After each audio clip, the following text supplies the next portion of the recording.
بسم الله الرحمن الرحیم. السلام علیکم. د یوټیوب چینل د قصو بابا نه یو ځل بیا ستاسو په خدمت کې حاضر یم او نن د بغداد د مزدور د قصې یو بل ښایسته قصه سره ستاسو په خدمت کې حاضر یم. په دې کې به تاسو وګورئ چې څنګه دریم فقیر خپل قصه کوي. دا قصه ډېره خوندوره ده چې هغه پکې یو جزیرې ته لاړ شي. په جزیره کې بیا هغه په یو تاخانه کې هم څلوېښت ورځې وړه د هغې نه بعد به یو عجیبه غریبه قلعه یې په هغې کې به څه ورځې واړی. بیا د هغې نه علاوه هغه بیا بلې قلعه ته لاړ شي چې هلته څلوېښت ښځې هلته هغه بیا څه وخت واړی او بیا اخر مختلف سختۍ په ده تېرې شي، مختلف عجیبه حالات په دې تېر شي او د هغې نه وروسته بیا دی بغداد ته راشي او د دغه فقیرانو ملګری شي. نو ډېره ښکلې او خوندوره او مزېداره قصه روانه ده. د بلقیس دی. امید دی چې ستاسو به دا قصه تر اوسه پورې خوښه شوي. په تېر قسط کې تاسو دغه خبره اورېدلې وه چې د دویم نمبر چې کوم فقیر و هغه چې کوم شهزاده و د هغه مختلف دغه چې څه داستان و هغه چې کوم حالت تېر شوی هغه تاسو اورېدلي وو. اوس به راځو د دریم نمبر فقیر. تاسو پته لرئ چې دا درې واړه فقیران سره د هغه خلیفه هارون رشید یعنې باچا هارون رشید سره دریو کسو سره چې هغه درې واړه د سوداګرانو په شکل کې دي، دیو درې واړه فقیران دي د فقیرانو په شکل کې دي. د زبیدې په هغه چې کوم غټ مجلس دی کمره ده په هغې کې ناست دي. ورسره د بغداد چې کوم هغه مزدور دی هغه ورسره هم ناست دی. هر یو خپله قصه کوي. دغه شان اوس د دریم په نمبر فقیر قصه ده. نو زبیدې د دریم نمبر فقیر ته ووایي چې شاه به اوس ته خپل داستان شروع کړه. نو دې دریم نمبر فقیر ورته ووایي چې زما نوم ابن کسب دی. دی بیا خپله قصه شروع کړي. نو دغه قصه به زه د خپل طرفه لکه وړاندې کوم تاسو په داسې انداز. نو د دغه دریم نمبر فقیر نوم ابن کسبي. دا ابن کسب چې دی نو د ده سمندري سفر ډېر زیات خوښي. په سمندر کې ګرځېده، په جهاز کې ګرځېده، سمندر کې سیل کول. په سمندر کې مختلف تاسو ته پته ده چې ځای په ځای وړې وړې جزیرې هم وي چې په هغې کې بعضې ډېرې خطرناکې هم وي، ډېرې ښایسته پکې هم وي. مختلف قسمه جزیرې موجود دي په سمندر کې. نو د دې شهزاده یعنې د دغه ابن کسب دا چې په اصل کې د یو بادشاه زوی دی، یعنې شهزاده دی. د ده دغه سمندري سفر کول، سمندري سیل کول ډېر زیات خوښوي. یو ځل دی د خپل محل نه وځي او په یو جهاز کې سور شي. په دغه جهاز کې مختلف خلک سواره دي. مزدوران پکې شته، تاجران پکې شته، د ده په شان سیلګر هم پکې دي څنګه چې دی سیلګری دی. نور خلک پکې هم د مختلف غرض سره تعلق لرونکي خلک پکې دي او دا خلک د یو ځای نه بل ځای ته روان دي. په دې کې دا شهزاده ابن کسب دی پکې دغه د خپل چکر په غرض روان دی. روان دی دا غټه سمندري بیړۍ ده، غټ جهاز دی. ډېرې ورځې جهاز سفر وکړو. یو ورځ موسم خراب دی، په سمندر کې توپان راغلی دی.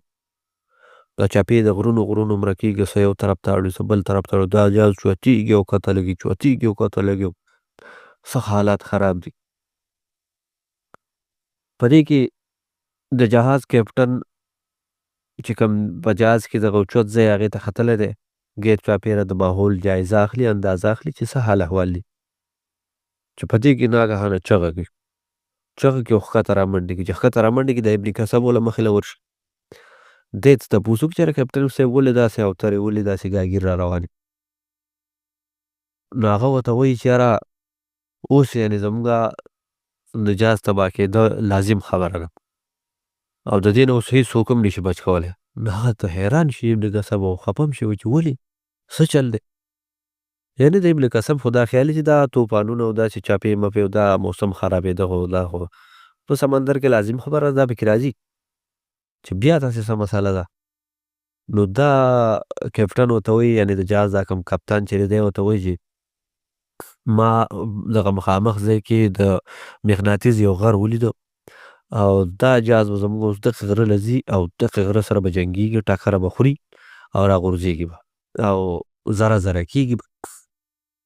او څنګه د دې کپتان دا خبره کولو او چا څه کړي یا څه نه کړي، ناګهانه چې دا جهاز درز شو که نه او دغې غره له راواچولی شو په جوړښت باندې او دا جهاز ذرې ذرې شو، تختې تختې شو، ټوټې ټوټې شو. ټول خلک دا چغې چوغارې جوړې وې چې څه خلک وو په دې سمندر باندې لاهو شو. چا یو طرف ته خپې والې لتې والې او لاسونه یې والو، چا بل طرف ته، چا بل طرف ته. قدرت د دې ابن کثب په لاس باندې یو غټه د جهاز چې د کومو تختونو جوړ شوی، د کومو لرګونو جوړ شوی و، لوی یو غټه تخته وه پلانه شان د ده په لاس ورغله. او دا قدرتي خبره چې د لرګی چې دی دا په اوبو کې نه ډوبېږي. ده په دغه تخته باندې په دغه لرګي باندې ځان داسې ور واچو، لاس یې پرې واړول، دال یې پرې ور واچول، نو نور خیر به د اوبو کې وو خو ډوبېده نه. نو دغه تخته د اوبو په مخ کې کړې وه، په مخ کې کړې وه او ده په دغه تختې پورې ځان یې نښلولی دی چې لکه زه د دغې تختې نه خلاص نه شم. نو ده په دغه تختې پورې ځان یې نښلولی دی، دا تخته روانه ده روانه ده روانه ده. شپه په ده باندې دغه شان تېره شوه. او چې سهار شو نو دی یوه جزیره ده په دې سمندر په دې منځ کې چې ډېره ناشنا ده، ډېره عجیبه ده، خو ګڼ ځنګل دی پکې. او بس شاته پکې لکه جزیره غټه جزیره ده، نو بل طرف خو داسې نه ښکاري، څه واړه واړه غرونه پکې دي. دی دغه جزیرې ساحل ته یو غاړې ته د دغه تخته ورسېدو، نو دی دغه تختې نه ځان بیل کو. جزیرې ته خو واوښتو، یو ساعت خو بېدمه د کم ساحل باندې چې کوم هغه شګې کم دغه پراته وي په هغې باندې بېدمه پروت وم. کله چې ښه د انور ووهو او په بدن کې توانایي راغله، په بدن کې څه لږ طاقت راغی او بدن یې وچ شو، نو دی راپاڅېد. راپاڅېده او په دې تکل شو، په دې سوچ شو چې یاره اوس یعنې د دې ځای جایزه اخیسته غواړي، د ځای اندازه اخیسته غواړي چې یاره آیا په دې جزیره کې د خوراک څه شتی نشتی، څوک مخلوق د خدای پکې شتی که نشتی، او څه ابادي پکې شتی که نشتی. مختلف داسې ده د جزیرو سفرونه کړي وو، سیلونه یې کړي وو، نو اوس لږ ډېر عادت وو. دی پاڅېدو د جزیرې دې منځ ته روان شو. جزیره څه وه خو ځنګل و ټول. دی چې کله په دې ونو کې ور روان شو ور روان شو ور روان شو، ده د لرې نه داسې یو چوت ځای لیدلی، هغه چوت ځای ته دی وختو. یو چوت کمر و یا یو چوت داسې وړوکې شان ډیرکۍ وه، هغې ته دی وختو په غرض د دې چې غیر چاپېره جایزه والي چې یاره لرې څه ابادي ښکاري یا څه آثار ښکاري، څه ښکاري که نه ښکاري. دی چې کله د یو چوت ځای ته وختو، د غیر چاپېره اندازه واخیسته، نو په دې جزیره کې ټول یو مخې له بس دغه شان ځنګل او تکې شنې ونې ښکاري، د مارغانو قسمه قسمه ځناورو چغار پکې راځي، خو د ابادۍ څه آثار پکې نه ښکاري. دی دا لاس یې پرې تندي ایښی او د غیر چاپېره دا تماشه کوي، دا سترګې وړې کړي دي، خو ده ته څه په نظر راننه. په دې کې ده چې کله سر واپس دی سمندر طرف ته راوړو، نو څه ګوري چې یو جات را روان دی. یو جات را روان دی، دی جات خوشحاله هم شو چې ځه دې جزیرې ته خو جات لګېدو، ولی ته راشه اوس به دې خلک هم راکوز شو، بس زه به هم د دغه خلکو سره یو ځای شم، د جزیرې نه به وځم، ځکه چې دلته خو د انسانانو یا د ابادۍ څه آثار نشي، دا خو یعنې یو شړه او ویرانه جزیره ده. نو دا جات یعنې دلته دې جزیرې ته ولې کیدای شي دا خلک به هم سیل له راغلي، سیلګري به یا به څه ښکاریان به مختلف خلک به بس زه به له دوی سره ملګری شم، ځم به ورسره. دی اوس په دغه چوت ځای ولاړ دی، تماشه کوي. اوس دی څه ګوري چې یاره د دې جهاز نه 10 کسه راکوز شو، 10 کسه ترې راکوز شو او د دې 10 کسو په دې منځ کې یو لسم یو هلک دی چې ډېر ښایسته ځوان دی، کچا په تنکي عمر کې دی او ډېر ښایسته دی او ډېر ښکلی ښایسته لباس یې اچولی دی. ده ته د لرې نه داسې ښکارېده چې دا چېرته څه د مالداره خلکو د غټو خلکو څوک دی. دا 10 کسان سره د دغې هلک نه را روان لاړه په یو طرف کې ورننوته په دې ونو کې، لاړه دننه غیب شو. دی اوس حیران دی او په سوچ کې ولاړ دی چې آیا دا خلک څوک وو، دا هلک ورسره څوک وو. دی دا سوچونه کوي چې اوس داسې لږ ساعت بعد څه ګورو چې هغه 10 کسان واپس راغلل. دا 10 کسان داسې دي چې سپایان دي، تورې مورې او ډالونه زغرې وغیره ښه پوره وردي اچولې ده، د هغه وخت مناسب چې د سپایي سره کوم بهترین هتیار اوزار وغیره کیدای شي هغه ورسره دي. او دا 10 کسه واپس راووتو ښکلې لاړ او جهاز ته وختو. اوس دا ابن کثب چې دی د ده په زړه کې غټ شاشوپنج دی. دی خو یو طرف ته دا سوچ کوي چې جاز د نه ځي، کسان ورته وخاته راشه منډې که د جاز ته وخېژم. بل طرف ته دې شش و پنج وړی دی چې یاره جاز خو څه کېښودي د دې سره چې هغه یو هلک و، چې هغه هلک څه شو؟ هغه هلک دې څه کړو ځکه هغه ورسره واپس رانغی. خیر د ده په دې زړه کې دغه کشمکش و، اخر دی د دغې جاز نه پاتې شو. دی د دغې دنګ ځای نه په دې جاز پسې راکوز نه شو، او د دې چې د دغه ځای نه کله دا جاز رخصت شو دی راکوز شو، هغه طرف روان شو، په هغه طرف په دې ونو کې ورننوته چې په کوم طرف دغه 10 کسه سره دغه هلک ننوتي.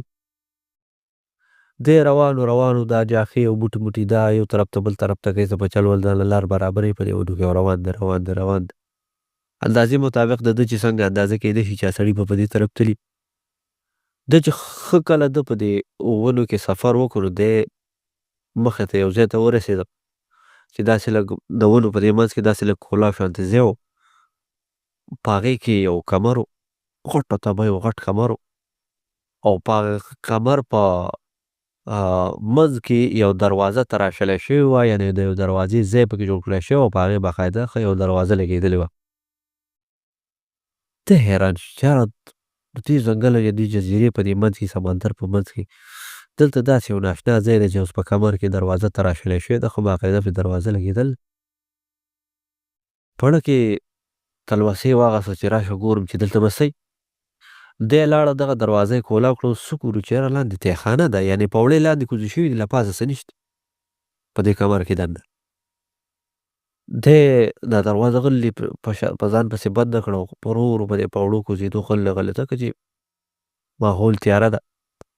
خلاره کله کوزېدو روانه لکه ښه داسې اندازتن چې د عام آبادۍ یو 2-3 چته دی دا پوړۍ ښکته لاړې، نو ښکته بیا تیخانه ده، یو کولاو شان یو غټ شان حال یا کمره شان شکل ځای دی، او په هغې کې ښه باقاعده یو تخت پروت دی ښه عالیشانه، او یو طرف ته بل طرف ته ډیوې بیوې پرتې دي، ښه رڼاګانې دي، او ښه چې کوم د خوراک څښاک ښه باقاعده څیزونه میزونه لوښي وغیره مختلف څیزونه پراته دي، او ورسره یو کټ پالنګ هم دی. او دغه چې کوم هلک د سره دغه 10 سپایانو راغلی، هغه هلک اوس مخامخ هلته په تخت ناست دی. نو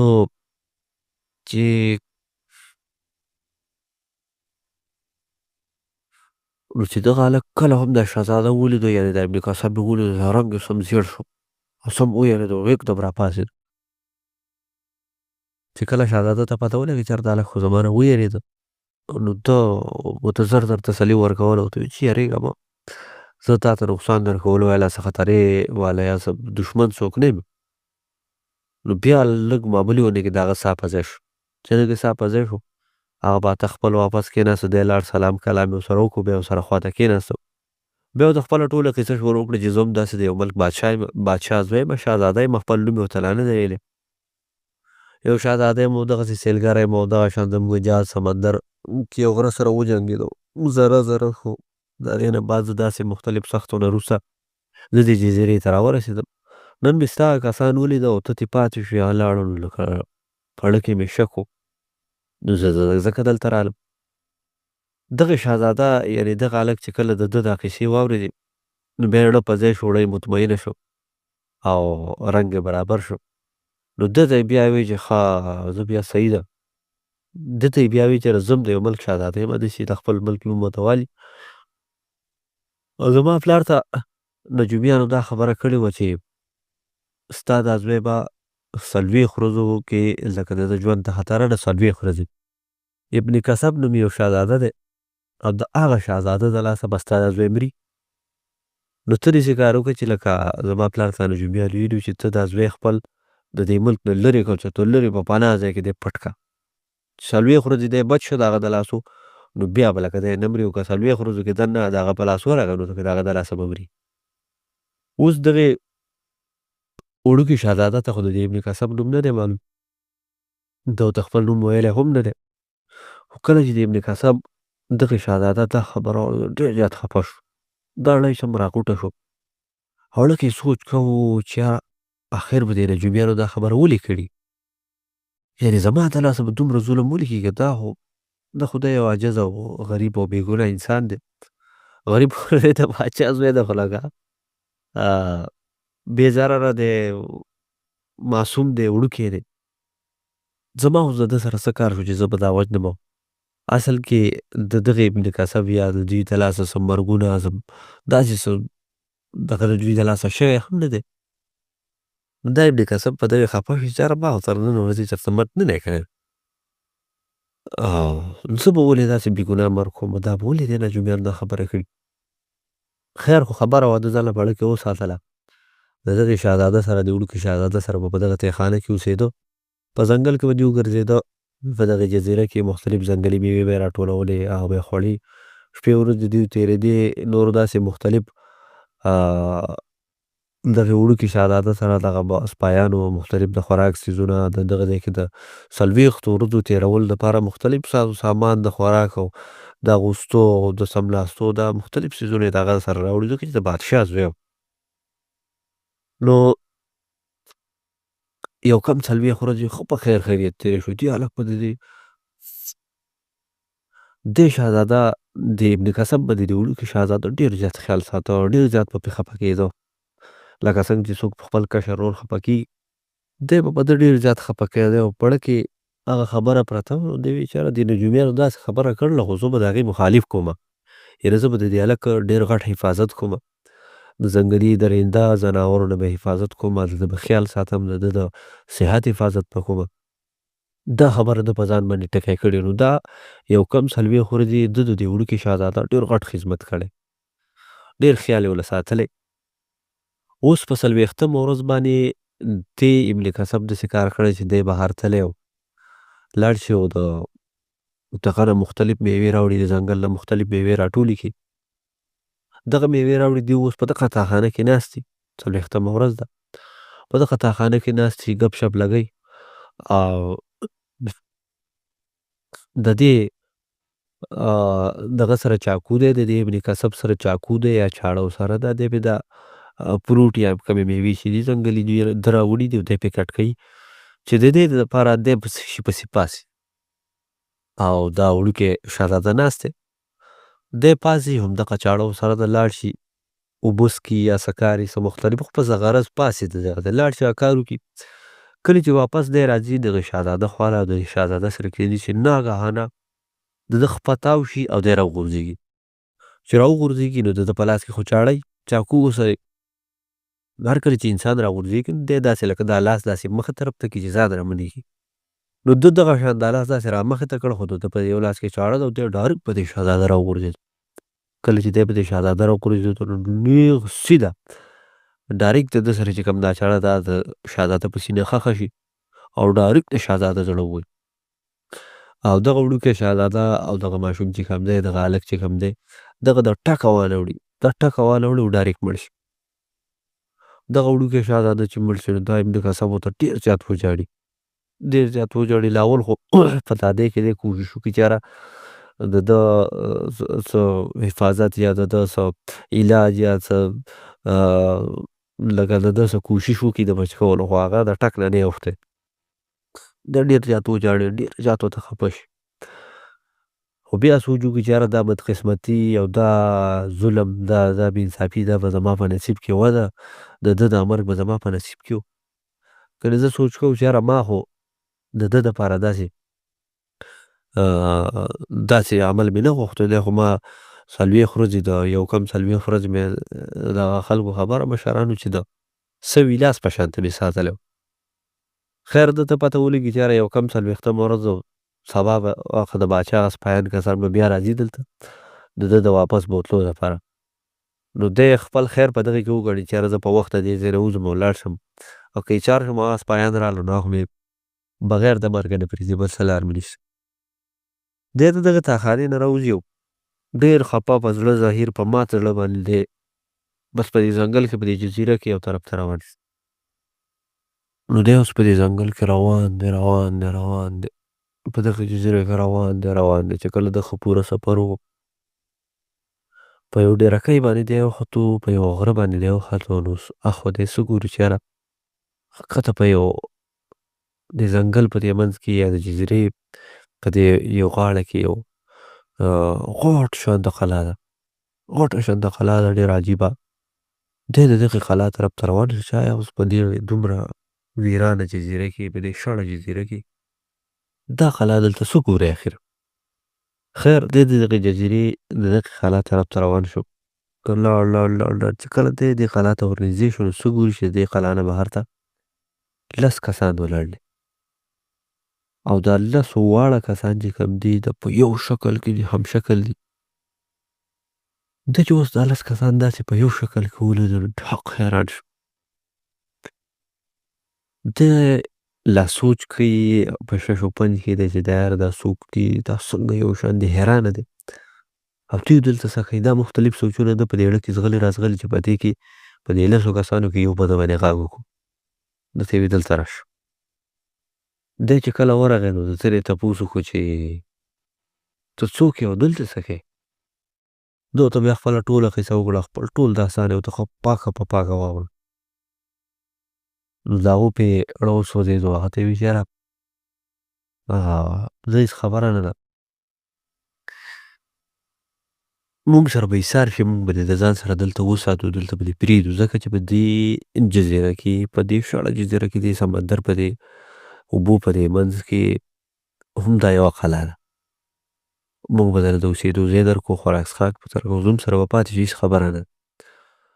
خو خبره به دغه یوه خبره چې زوم په کار کې به کار نه ساتي مونږ چې څه کوو د هغې تپوس به نه کوي چې دا ولې او که دې وکړو نو لکه نقصان به مومي. دی ورته وایي صحیح خبره زما ستاسو په کار کې څه کار. خیر دی د دغه 10 کسانو سره دننه دې قلعه ته لاړ. په دغې قلعه کې به دوی سره د ایسار شو. شپه شوه چې کله شپه شوه اوس ماښام شو دوی داسې یو غټه شان کمره د باندې ټول ناست چې په دې کې د 10 وړو کسانو نه یو کس ووتو د کمرې نه او څه ساعت بعد بیا راغی او داسې یو لوښی شانتې راوړه او په هغه کې داسې تور سیاهي شانتې یو تور شانې رنګ پکې دی. دغه 10 وړو کسانو په دغه رنګ کې لاسونه ډوب کړو او په مخونو یې راښکو یعنې دا مخونه تک تور کړه ځان نه. کله چې دا مخونه تور کړه نو بیا ګیر چاپېره داسې یو دایرې په شکل کې کېناستم او ماتم یې شروع کړو یعنې جړا فریاد یې شروع کړو لکه څه نقصان چې شوی څه تاوان چې شوی څوک چې مړي لکه څوک چې ورک لکه د غم اظهار یې شروع کړو دا فریاد کوي او دا چغې چغارې او سم حل یې راغستی. بیا دوی د خپل مخونه او خپل لاس ماس وینځل ځان یې صفا کړو بیا خو برابر شو خو یقیني شو عام سړي شو. امین کاسب حیران و چې یاره ټوله شپه دوی دا ماتم دا چغې چغارې د اخر ولې وکړه خیر په سوال یې په اړه کې خو د دوی د دې چغو چغارو د دې چل د لاسه هغه له به خوب نه ورته چې اخر دوی دا چل ولې کوي. یوه شپه شوه دوه شوې درې شوې اخر 10 شپې وشو 10 واړه شپې دغه ماتم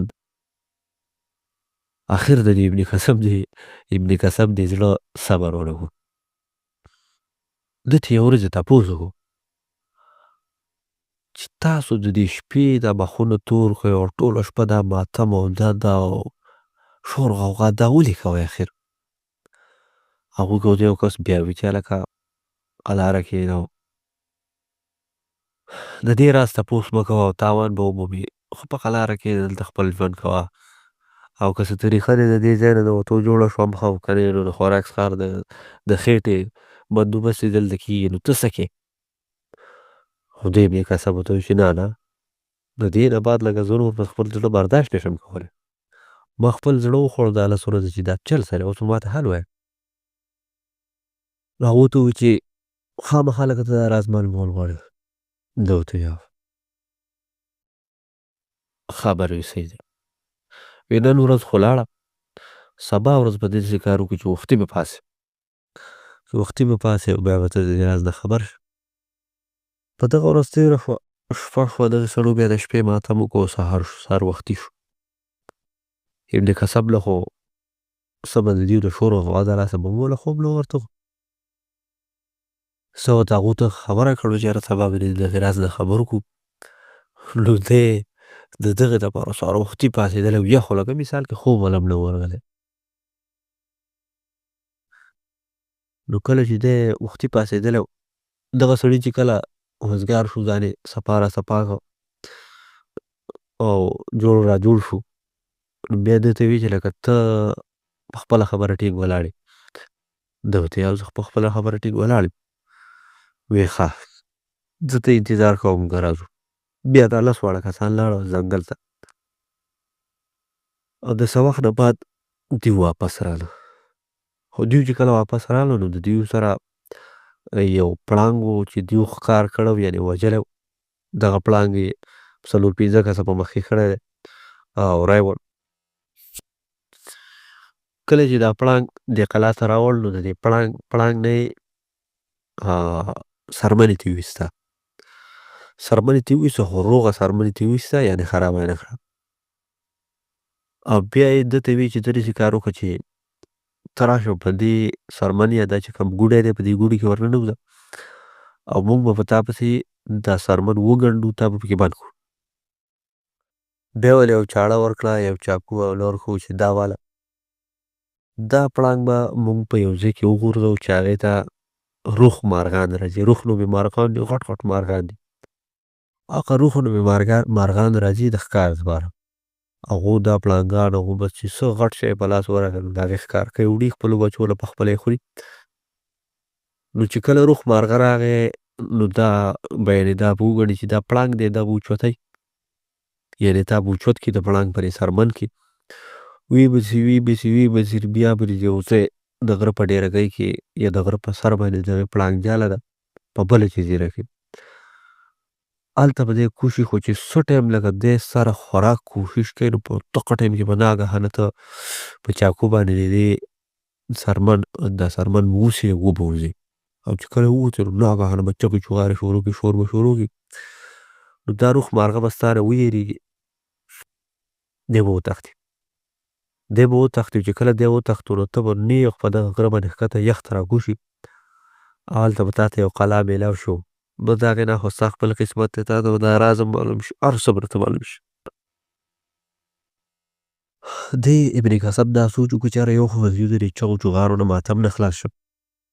بل دا خبر چې د دې راز پته به هم راته ولګي. بل دا خبر چې د دې جزیرې نه به تباه شم بلې جزیرې ته به لاړ شم کیدای شي هلته نورې آبادیانې هم کیدای شي بل طرف ته زما خپل وطن تیار وچوبې ته چې لار وځي نو دی خوشحاله شو. دوی بلکل ما پرې څرمن کې بند کړ. دله چاقو ورکړو دا څرمن یې پسې وګنډله او دا څرمن یې په یو شړ ځای کې یو قلا نه لرې په یو ځای کې وڅاره.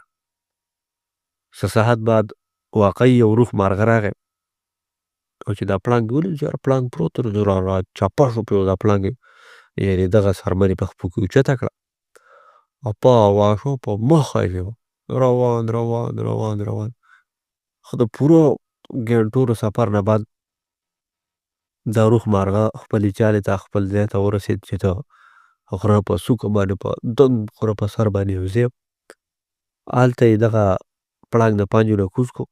خو چې څنګه یې دا پړانګ د پنجو نه کوز کړو د ابن کثب د دې پړانګ د څرمنې دا څرمنې وڅیرله به دغه چاقو باندې بار ترې راووتو او ناګهانه یې چغې چغارې شروع کړو دا ملک یې په سر راواغست. دغې روح مارغه باندې چې ناګهانه دا چغې ولګېدې دا شور پرې ولګېده نو دی ویرېد. دی ټاک ټاک ټاک ټاک دا سانګونه یې وټپل په مخه لاړې طرف ته وتښتېد. دا ابن کثب ډېر زیات خوشحاله شو یاره راشه یعنې چې څنګه منصوبه وه څنګه چې زموږ سوچ و هغه شان خبره روانه ده. ده چې بیا د دې غره د سر نه ښکته د غره په دې یخ کې په هوار ځای کې یو غټه شانتې قلا ده غټ شانې محل شانې ښکاري. دی د دغه ځای نه په کته را روان شو ډېر په خوشحالۍ دی ډېر په دغه کې دی په تادۍ کې دی په منډه منډه په تادۍ را روان هر تر دې چې د ښه پوره مزل نه بعد دی کته راکوز شو. دی د خلا په دروازې باندې یا چې کوم بار غټه دروازې په هغې ورننوتو لاړ نه په دې خلا کې ګرځي راګرځي خو لا یې څوک په نظر نه دي راغلي. په دې کې ناګهانه چې ګوري نو په دې خلا کې د یو طرف نه 40 ښځې راوتې. ښځې نه چې بلکې جنکۍ دي او سینګار شوي ښه ښایسته د هغه وخت مناسب ښایسته لباسونه یې اچولي ښه سینګار یې کړی ښه برابر دا په خنداګانو په ټوکو باندې او په دغه باندې را روان وي په خوشحالۍ باندې. چې ته یې ولیدو نو ښه د خندا نه شنې شو. ښه د خندا نه شنې شو او دی یې د لاسه ونیو او بوی ته ودانه. بوی ته ودانه هلته یې له ځان سره کېنولو ده سره به یې دا ټوکې او دا خنداګانې کولې. دا خوراکونه به یې ورته ایښودل. دا مزې یې وې لکه دا بس ژوند په تېرېدو شو. دی اوس د دې ابن کسب نه اوس لږه دا خبره هېر شوه چې زما داسې جاز جنګېدلی دی، زما نه داسې مرګ شوی دی. زه بیا داسې د یو لسو کسانو سره وم یعنې مختلف د خپلې سختۍ ترې هېرې شوې. دا خبره ترې هم هېره شوه چې دغې لسو کسانو خو زه دلته د راز معلومولو دپاره رالېږلی یم. دا خو ته هم هېره ده. خیر خو ورځې تېرېږي او په مزو سر دی دی خوشحاله دی که نه. او په دغه محل کې راسه د قسمه قسم د ژوند چې څه خوراکونه دي ورته میلاویږي او څه د خدای نعمت دی هغه ورته میلاویږي. دغه سړو په شانې شور غوغا نشته، هغه ماتم نشته، ښکلی ماحول دی، د شپې دی ښکلی زبردست خوب کوي، ښه په سکون کې دی، ښه په مزو کې دی. لکه دلته نو هر څه هېر حد تر دې چې څلوېښت ورځې پوره شي. کله چې څلوېښت ورځې پوره شو نو دغه جرګه یې د څلوېښت واړه به دپسې رالې به دپسې راټولې شوې. ده ته یې ویل چې یاره اوس ته داسې کار وکړه چې دا چابیانې واړه چابیانې به پڼ ونه ورکړي او دلته اوسېږه چې کومې کمرې ته ځې هغې ته ځه، څه دې خوښ یې هغه خوره او چې څه کوې هغه کوه، په تا څه پابندي نشته، تا ته څه تکلیف نشته. موږ خو په کال کې دلته صرف څلوېښتو ورځو دپاره راځو. موږ په حقیقت کې د یو ملکونو شهزادګیان یو، د باچاهانو لوڼې.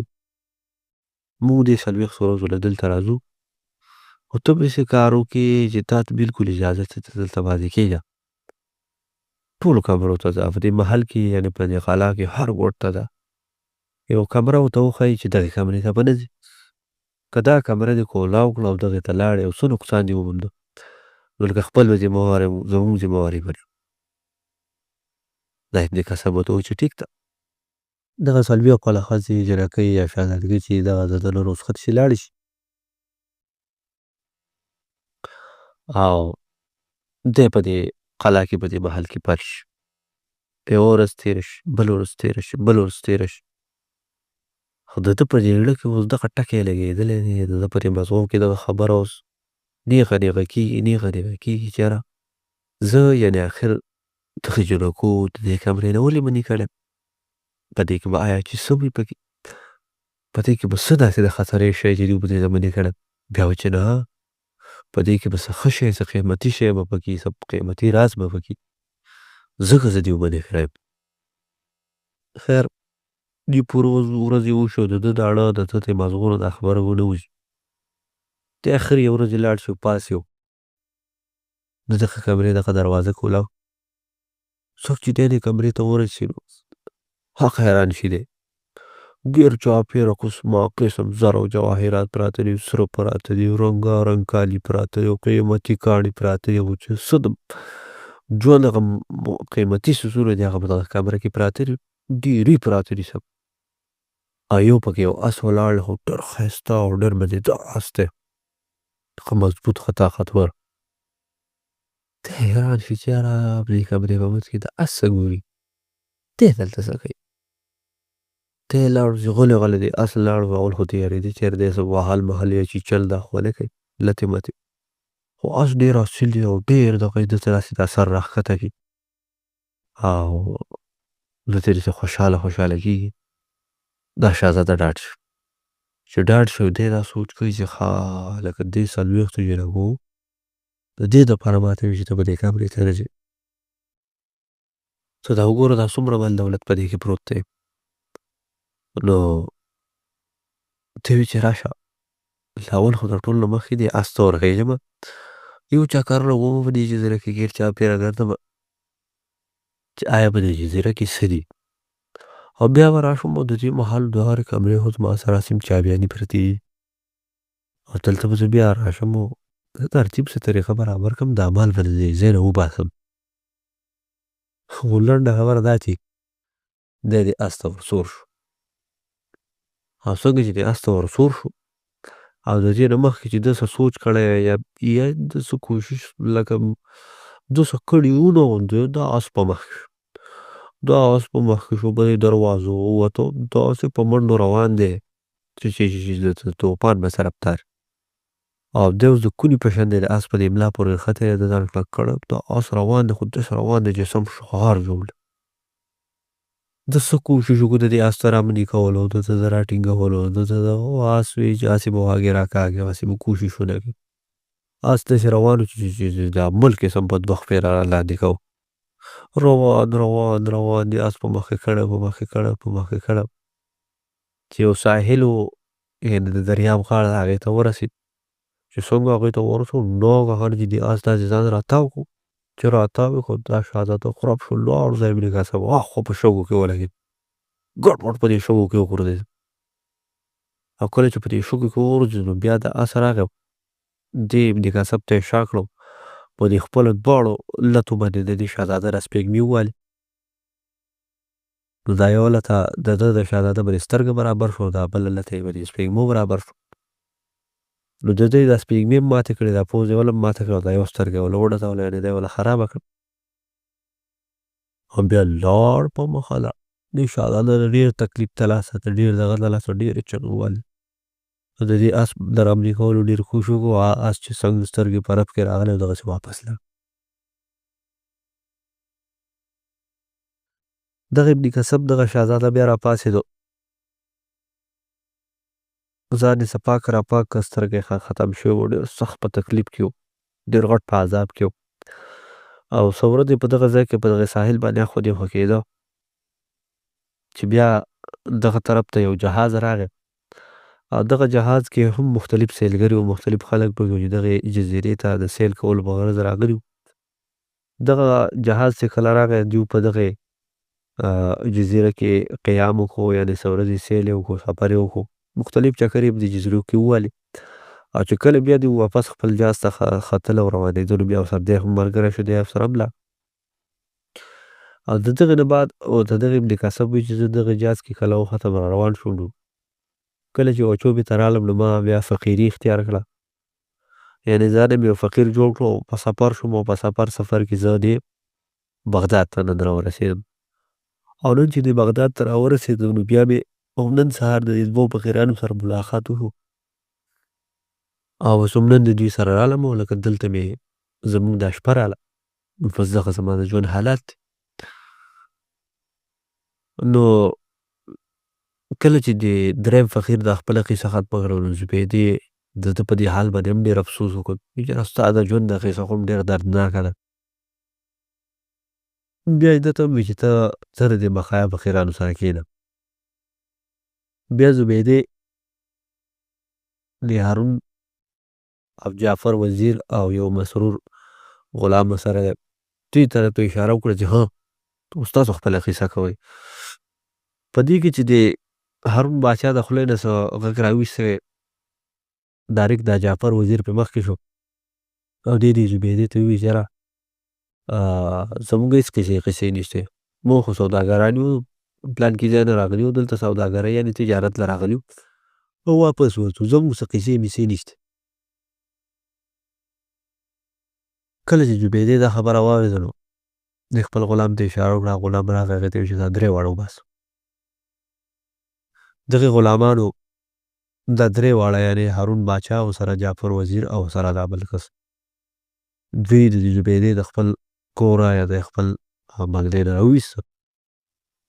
چې کله راوویسته اوس دا وزیر او جعفر او دوی درې واړه را روان شو د خپل محل طرف ته، خپل دغه طرف ځو کې چې هارون باچا خو لکه دغه دی بادشاه دی د خپل وخت خلیفه و. نو دی چې کله خپل دربار ته راورسېدو نو ده د مسرور غلام ته وویل چې لاړ شه او د فورا نه مخکې دغه زبیده سره د دې دواړو نورو ښځو، یعنې یوه امینه وه او یو هغه صافي وه، هغه دلته حاضر کړه.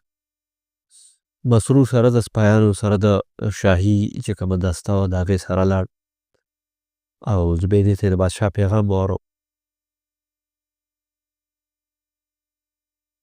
یا مسرور ورسره نه و تللی خو نورو کسان له مسرور یو شاهي وفد ولېږه چې په هغې کې سپایانو مختلف کسان پکې وو، هغو ته اډر ورکړی شو. دغه شاهي وفد چې لاړو هغو ته زبیدې ته دا خبره میلاو شو چې باچا غوښتلي دي دغه ښځې سره د درې واړه ښځې لکه درې واړه یې غوښتي دي. نو هغو را روان شو په شش و پنج کې چې یاره باچا به زموږ سره څه کار وي.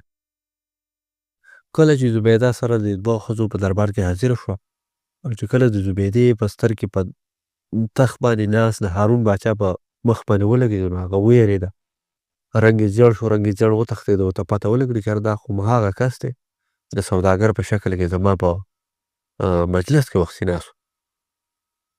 نو رنګ یې زیړ وتښتېد نو دې هارون باچا ورته دغه ځای اشاره وکړه، غږ یې ورته وکړو، اواز یې پرې وکړو چې یارېږه مه، تا ته به هېڅ نقصان نه رسي، دلته تا ته به هېڅ مسله نه راځي، خو ته ما ته دا خبره وکړه چې تاسې وختي په هغه اس باندې راباندې کړه، په هغه دوو اسونو باندې راباندې کړه او دا زخمي کړه، یعنې لهو لهان کړه تاسو او بیا بې تاسو مرهم لګول، مینه ورسره کول او خوراکونه. دا څه راڅرځي دې کیسې نه ما خبر. نو دا زموږ د بغداد د مزدور د کیسې یو ډېر ښکلی خوندور قسط. امید دی چې انشاءالله د ملګرو مو خوښ شي. په راروان قسط کې به تاسو ته د زبیدې د دغې عجیبه عمل راز معلوم شي، د هغو د دغې چل راز به معلوم شي او ډېر خوندور او مزیدار قسط انشاءالله را روان دی. د هغې نه بعد زما یو قصه په لاس راغلې ده چې ډېره خوندوره او مزیداره قصه ده، اوږده قصه ده او هغه قصه ده د طوطي قصه. او د طوطي داسې قصه ده چې ډېره اوږده قصه ده خو ډېره زبردسته قصه ده. زما خیال کې شک کې راځي چې یو ملګري دوه درې پیرې ما ته د هغې په باره کې لکه وینا هم کړې وه، خو بیا د حالات مصروفیاتو د څه کوشش باوجود ما ته لکه هغه قصه نه وه میلاو شوې. نو هغه قصه اوس زما په لاس راغلې ده انشاءالله چې سره د هغه ملګري ټولو ته به ډالۍ وي او ډېره ښایسته ډېره زبردسته قصه ده انشاءالله که خیر وي. نو که حالاتو سمون وخوړو که خیر وي نو هغه به شروع کوو. امید دی چې انشاءالله د ټولو ملګرو به خوښه شي. د دې قصې نه علاوه به انشاءالله وروسته به بیا که خیر وي د ملګرو نومونه دغه ترتیب به شروع وو، هغه نومونه به بیا باقاعده د قصې په اخر کې به اخلو او تر اوسه پورې چې کوم ملګرو د نوم د شاملولو فرمایش کړی دی یا یې وینا کړې ده د هغو نه زه بخښنه غواړم. انشاءالله دغه ترتیب به بیا شروع کوو، بیا به دغه لنډه واله وو که خیر انشاءالله. نو یو جهان مننه. ښه ده.